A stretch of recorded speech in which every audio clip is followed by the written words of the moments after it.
What are your responsibilities as a tech lead?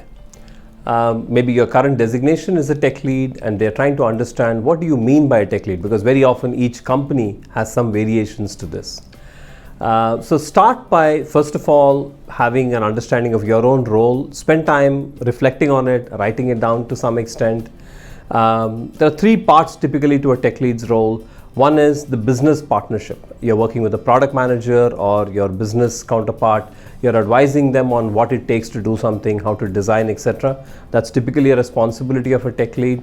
You're usually responsible for the Scrum and the sprint in some format. Either you're estimating, either you're planning, either you're delivering. You have a big influence on the team. That's the second part.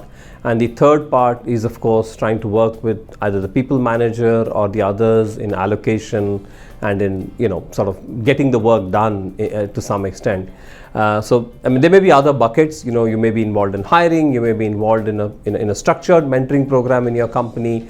All of those essentially come into a tech lead's role, and they are interested to know about it, because when they map your skills as a tech lead when the interviewer maps your skills as a tech lead into their company, they're looking for all these aspects in a tech lead. How much variety do you have?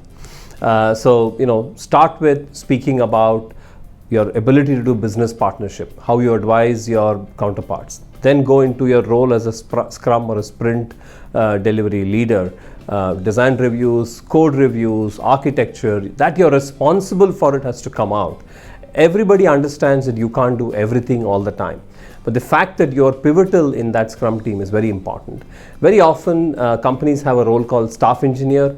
Typically the most senior engineer in a team is called this. That role has probably the most varied dimensions to play, and you have to bring that out. And lastly, when you start speaking about these functions, try to give examples. As an example, in this project, I was responsible to design the CRM system. In this project, I designed the APIs that actually our customers were using. All of those are good ways to enhance what your role does and what is it that you bring to that table. Tailor it also to the job description. Remember that they may be hiring for their tech lead. If you know about that company, tailor it to that as well.